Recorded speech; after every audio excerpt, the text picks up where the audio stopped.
बहुत समय पहले की बात है।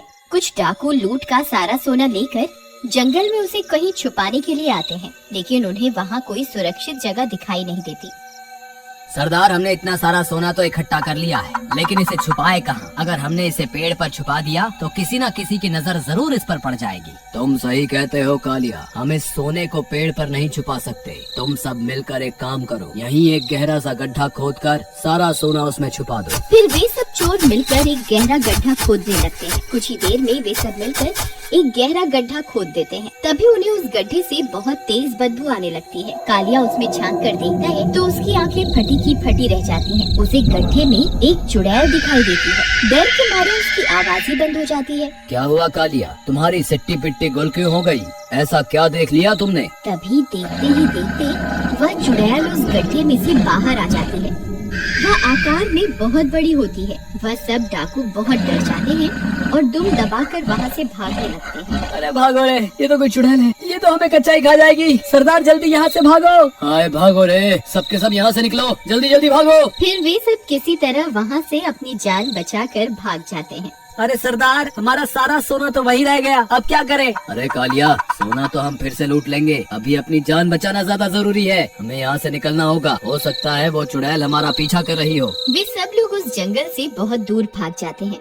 भागते भागते वे लोग एक गांव में पहुंच जाते हैं। अरे भाई साहब, क्या हुआ? आप लोग यूं क्यों भाग रहे हो? आखिर मांजरा क्या है? अरे भाई क्या बताएं, हमने बहुत मेहनत से एक संदूक भरकर सोना इकट्ठा किया था। हम उस सोने को ठिकाने लगा ही रहे थे कि वो एक चुड़ैल आ गई। हम किसी तरह वहाँ सारा सोना छोड़कर अपनी जान बचाकर वहाँ से आए हैं। मेरी मानो रात बहुत हो गई है, तुम भी अपने घर की ओर निकल लो। इतना बोलकर वे सारे डाकू वहाँ से चले जाते हैं। जगीरा महा लालची होता है। सोने का नाम सुनते ही अमीर बनने का ख्वाब देखने लगता है। अरे वाह वाह, ये डरपोक तो अपना सारा सोना छोड़कर वहाँ से भाग आए। यही सही मौका है अमीर बनने का। मुझे अभी जंगल जाकर देखना होगा, आखिर मांजरा क्या है। फिर वह भागता हुआ जाता है और सीधा जंगल पहुँच जाता है।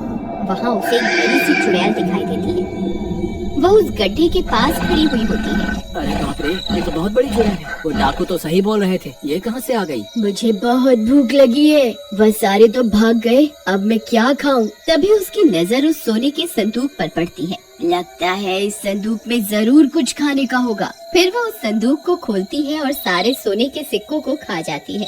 अरे मर गए रे, ए मूर्ख चुड़ैल, ये तूने क्या किया? सारे सोने के सिक्के ही खा गई, मेरे सारे अरमानों पर पानी फेर दिया। अब क्या करूं? अरे लेकिन ये कोई भोजन तो था नहीं जो चुड़ैल इसे हजम कर जाए। ये सोने के सिक्के इस चुड़ैल के पेट के अंदर ही होंगे। बस मुझे इन सोने के सिक्कों को इसके पेट से किसी तरह बाहर निकालना होगा। क्यों ना मैं ही इसके पेट में घुसकर सारे सिक्के निकाल लूं। ये काम मैं अकेला नहीं कर सकता, मुझे लल्लन की जरूरत पड़ेगी। वह सीधा भागता हुआ जाता है और लल्लन के घर पहुंच जाता है। अरे लल्लन, दरवाजा खोलो, जल्दी खोलो, मैं बहुत जरूरी काम से आया हूँ। तभी लल्लन की पत्नी बाहर आती है। जगीरा को देखकर वह गुस्सा हो जाती है। अरे तुम फिर आ गए, तुम्हें कहा था ना मेरे पति से दूर रहना। जब भी वह तुम्हारे साथ होते हैं किसी न किसी मुसीबत में फंस जाते हैं। ये सो रहे हैं, तुम अभी के अभी यहाँ से चले जाओ। अरे यार, ये ऐसे नहीं मानेगी। अरे भाभी जी, मैंने तो लल्लन से कुछ पैसे उधार लिए थे, वही लौटाने आया था। चलिए कोई बात नहीं, अगर लल्लन सो रहा है तो सोने दो, मैं फिर कभी आ जाऊंगा। अरे रुकिए रुकिए लल्लन भैया, आप दोबारा आने की तकलीफ क्यों उठाएंगे? मैं अभी इन्हें बुला कर लाती हूँ। फिर वह सीधा भागकर लल्लन के पास जाती है। अजी सुनिए, लक्ष्मी आपका गेट पर इंतजार कर रही है, जल्दी जाइए ना। लक्ष्मी को ज्यादा देर इंतजार नहीं करवाना चाहिए। अरे वाह वाह, ऐसी पत्नी तो भगवान सबको दे। मैं अभी जाता हूँ भगवान, तुम जाकर सो जाओ। ज्यादा खुश होने की जरूरत नहीं है, मैं पैसों की बात कर रही हूँ जो तुम्हारा दोस्त जगीरा तुम्हें लौटाने आया है। अच्छा, मैंने तो कुछ और ही समझा था। जगीरा पैसे लौटाने आया है, ये कैसे हो सकता है? फिर वह जगीरा से मिलने घर के बाहर जाता है। अरे भाई लल्लन, जल्दी मेरे साथ चलो, हमें अभी के अभी चुड़ैल के पेट के अंदर जाना है। तुम्हारा दिमाग तो खराब नहीं हो गया जो ये बहकी बहकी बातें कर रहे हो? अरे यार, तुम बस मेरे साथ चलो, मैं तुम्हें सारी बात रास्ते में समझा दूंगा। जल्दी चलो, अगर तुम्हारी पत्नी बाहर आ गई तो फिर से चिक चिक शुरू कर देगी। चलो जल्दी चलो। जगीरा लल्लन को अपने साथ लेकर जंगल की ओर चल देते हैं और कुछ ही देर में वह चुड़ैल के पास पहुंच जाते हैं। चुड़ैल को देखकर लल्लन की आंखें फटी की फटी रह जाती हैं। तुम सही कहते थे भाई, यहाँ तो सच में चुड़ैल है। ये तो बहुत बड़ी है भाई, क्या इसी ने डाकुओं का सारा सोना निगल लिया है? हाँ भाई, मैंने अपनी आंखों से देखा था इससे सोना निगलते हुए। हमें उसी सोने तक पहुँचना है। भाई हम इसके पेट में पहुँच तो जाएंगे, लेकिन सोना लेकर बाहर कैसे आएंगे? अगर हम बाहर नहीं निकल पाए तो ये चुड़ैल तो कुछ ही देर में हमें हजम कर जाएगी। अरे तुम घबराओ मत, मैं कुछ ना कुछ तरकीब निकाल लूंगा बाहर आने के लिए। लेकिन फिर हम इसके पेट के अंदर जाएंगे कैसे? वे दोनों भाग कर जाते हैं और सीधा चुड़ैल के पास पहुंचकर जोर जोर से चिल्लाने लगते हैं। ए चुड़ैल, हम तुझसे नहीं डरते, देख हम तेरे सामने ही खड़े हैं। हिम्मत है तो हमें खाकर दिखा। तुम्हारी इतनी हिम्मत मैंने तुमसे बड़ा बेवकूफ अपनी जिंदगी में नहीं देखा, जो खुद मेरा भोजन बनकर मेरे पास चला आया है। रुक, तेरी इच्छा अभी पूरी कर देती हूँ। फिर चुड़ैल उन दोनों को अपने मुंह के अंदर खींच लेती है। अरे मैं तो मर गया, आज मैं नहीं बचूंगा। ये जगीरा तो मुझे आज मरवा कर ही छोड़ेगा। अरे मर गए रे। वे दोनों सीधा चुड़ैल के पेट के अंदर पहुँच जाते हैं। वहाँ बहुत सारे कंकाल तैर रहे होते हैं। अरे जगीरा भाई, मेरा दिमाग खराब हो गया था जो मैं तुम्हारी बातों में आ गया। मेरी बीवी सही कहती थी, तुम्हारी संगति की वजह से मैं एक दिन जरूर मुसीबत में फंसूंगा। हाय अब क्या होगा? अरे यार लल्लन, ये बच्चों की तरह रोना बंद कर। वो देख, सामने सोने के सिक्कों का ढेर लगा हुआ है। हम तो माला माल हो गए, हमारी तरकीब तो काम कर गई। मैंने तुम्हें कहा था ना, इस चुड़ैल के पेट में सोने के सिक्कों का भंडार लगा हुआ है। लेकिन भाई, हमें सोने के सिक्कों को इसके पेट से बाहर कैसे लेकर जाए? इस वक्त तो खुद हमारी जान के लाले पड़े हुए हैं। तो इन सिक्कों का हम क्या करेंगे? बस कुछ ही देर में ये चुड़ैल हमें हजम कर जाएगी। जगीरा भाई, हमारे पास थोड़ा सा ही वक्त है, कुछ न कुछ करो, नहीं तो हमारा काम तमाम हो जाएगा यहीं पर। भाई अब तो मुझे भी डर लग रहा है। मेरे पास इनके पेट के अंदर आने की तरकीब तो थी, लेकिन बाहर कैसे निकलेंगे इसकी तरकीब तो मैंने बनाई ही नहीं। तेरा नाश मिटे लल्लन, आज तो तूने मुझे सच में मरवा ही दिया। आए अब मेरा क्या होगा? हे भगवान कुछ करो, मैं इस चुड़ैल के पेट के अंदर नहीं मरना चाहता। हे प्रियतम, तुम कहाँ हो? अरे ये कहाँ चले गए? जरूर ये जगीरा इन्हें अपने साथ ले गया होगा, लेकिन बहुत देर हो गई, अब तक ये वापस क्यों नहीं आए? कहीं ये किसी मुसीबत में तो नहीं फंस गए? मुझे इन्हें ढूंढना होगा। फिर वो लल्लन की तलाश में निकल जाती है। तभी एक आदमी भागता हुआ उसके पास से गुजरता है। अरे भागो रे, जंगल में तो बहुत बड़ी चुड़ैल है। अरे मर गए रे। अरे भाई रुको रुको, क्या हुआ? तुम इतने डरे हुए क्यों हो? अरे क्या बताऊं बहन, जंगल में एक चुड़ैल आ गई है। उसने अभी अभी मेरी आंखों के सामने 2 लोगों को निगल लिया है। यहाँ रुकना सही नहीं है, तुम यहाँ से जल्द निकल जाओ।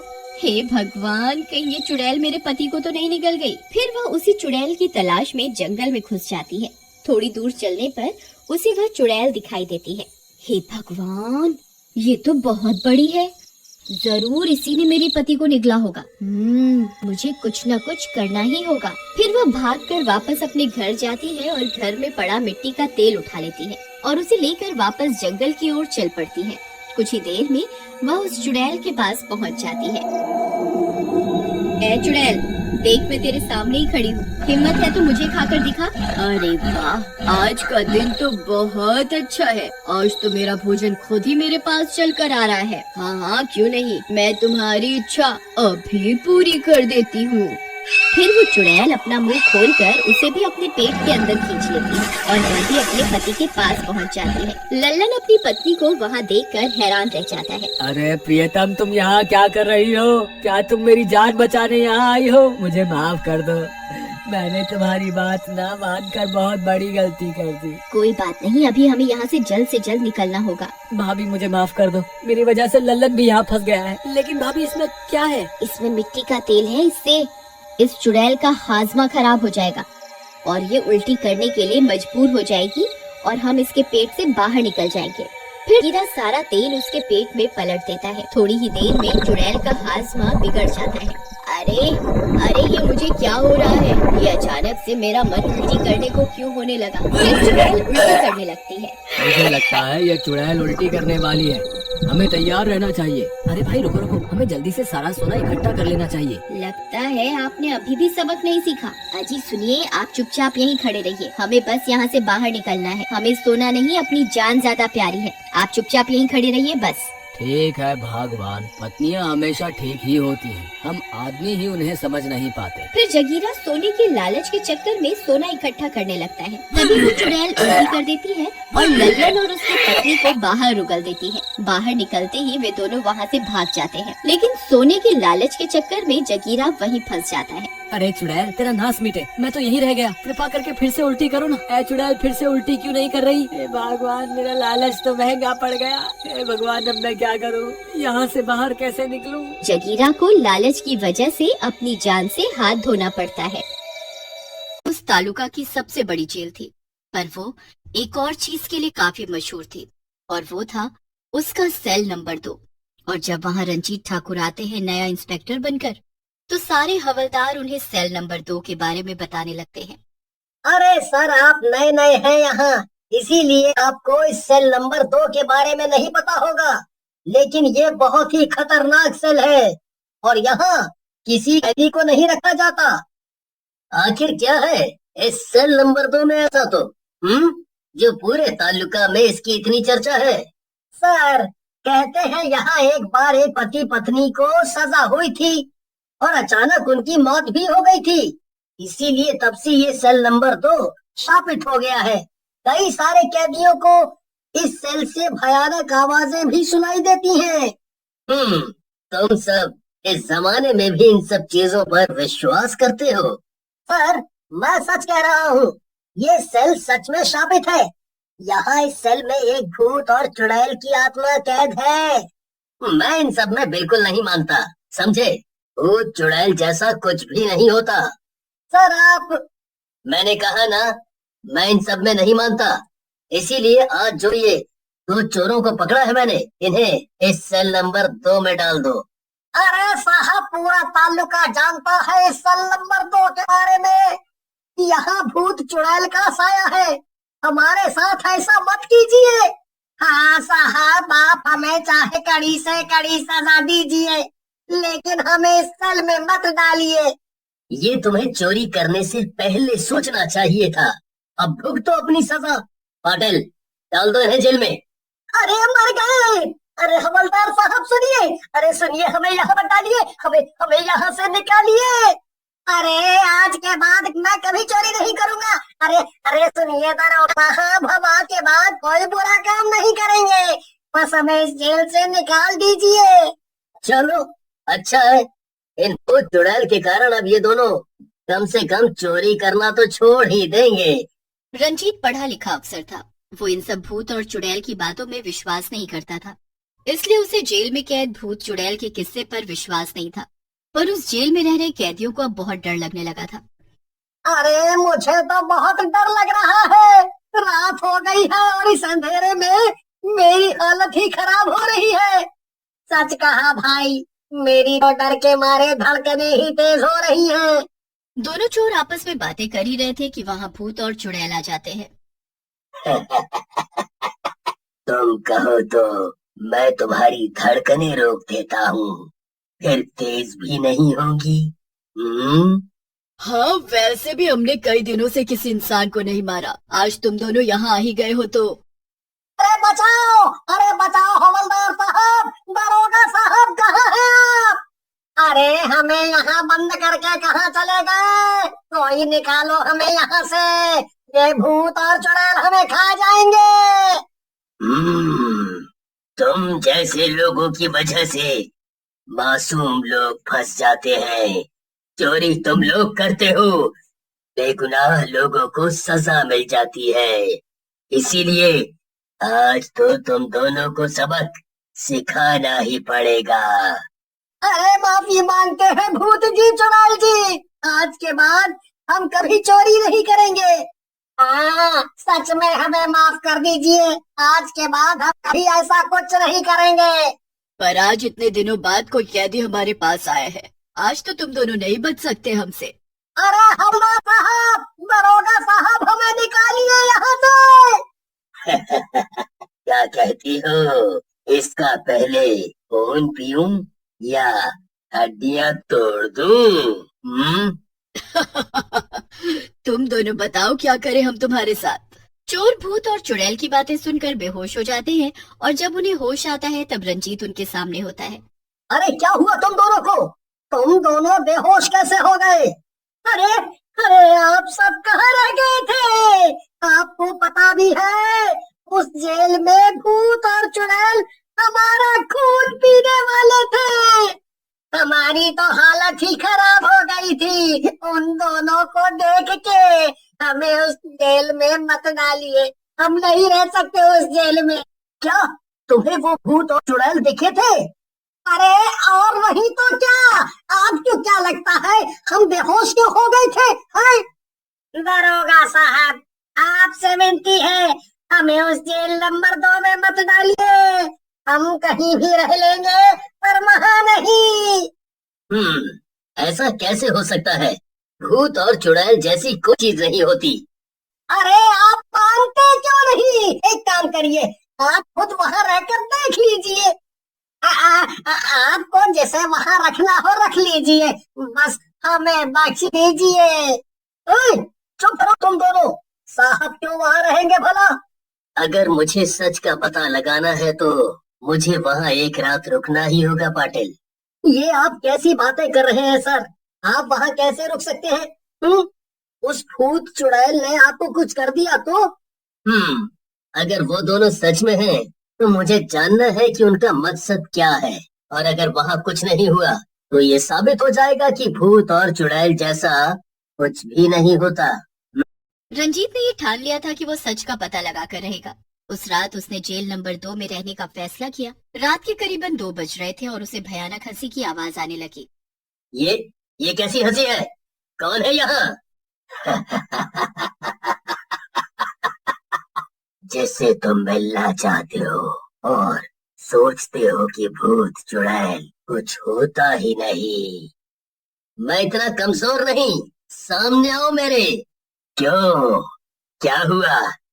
यकीन नहीं हो रहा है कि सच में भूत और चुड़ैल होते हैं? कहीं ऐसा ना हो हम सामने आए और तुम बेहोश हो जाओ, क्योंकि हम इतने भयानक हैं कि तुम हमें देख भी नहीं पाओगे। रंजीत की ललकार सुनकर वो भूत और चुड़ैल सामने आ जाते हैं और रंजीत उन्हें देखकर दंग रह जाता है। बड़ी बहादुरी से कहते थे कि भूत और चुड़ैल जैसा कोई नहीं होता। इसका मतलब ये सब सच है कि आप दोनों ने इस जेल नंबर 2 पर कब्जा कर रखा है। क्यों कर रहे हो तुम दोनों ये?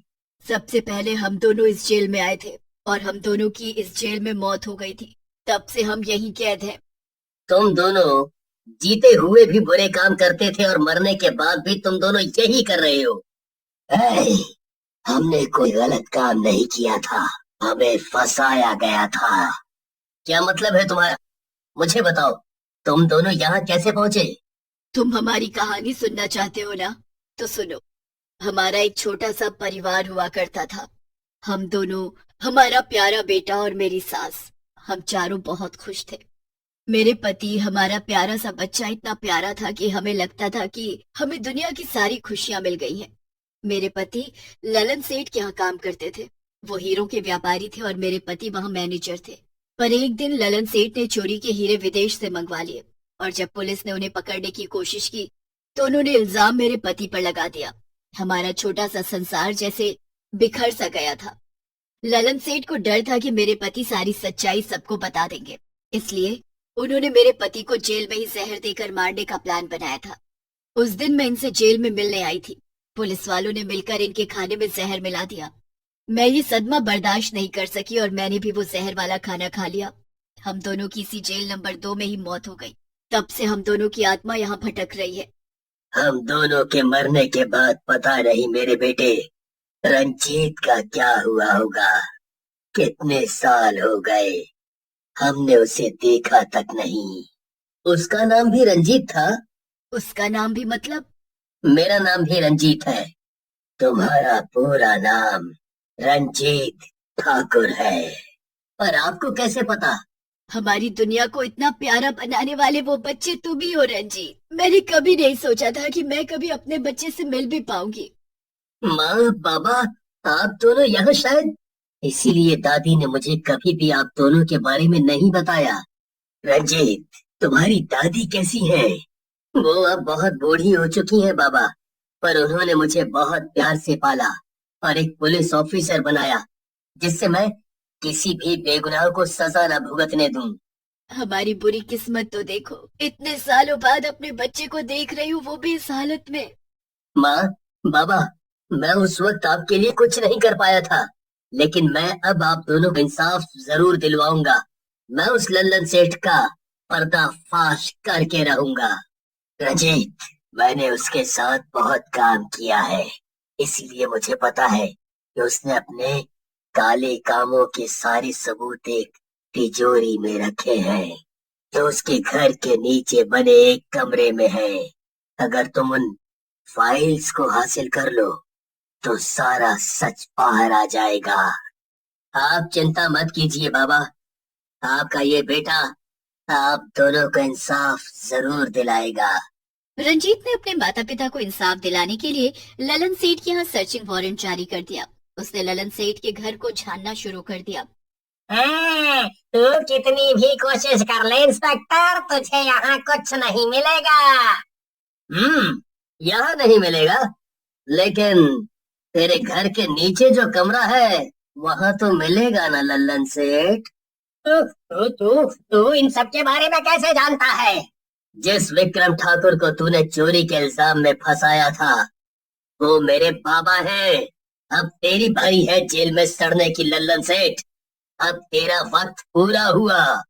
तू मेरा कुछ नहीं बिगाड़ सकता दरोगा। वो तो वक्त ही बताएगा लल्लन। रंजीत ने अपने पिता की बताई हुई जगह से वो कागज ले लिए जिसमें ललन के खिलाफ काफी सारे सबूत थे। ललन को उम्र कैद की सजा हो गई। क्यों लल्लन, क्या हुआ? तू बड़ा उछल रहा था अपने पैसे के दम पर। अब तू इस सेल नंबर 2 की सलाखों के पीछे सड़ेगा, जैसे मेरे बाबा को तूने भेजा था। नहीं नहीं नहीं, इस जेल में नहीं, यहाँ भूत चुड़ैल रहते हैं। मुझे कहीं और डाल दो। तुझे तो मैं इसी जेल में डालूंगा। यहाँ कोई है जो तेरा हिसाब अच्छे से करेंगे। माँ, बाबा, ये लीजिए आपका शिकार। नहीं नहीं, निकालो निकालो मुझे यहाँ से, निकालो। अरे अभी तो बहुत वक्त काटना है हमें साथ में सेठ। तुम्हें भी तो पता चले कि जेल में कैद भूत और चुड़ैल के साथ रहने में कैसा लगता है। नहीं।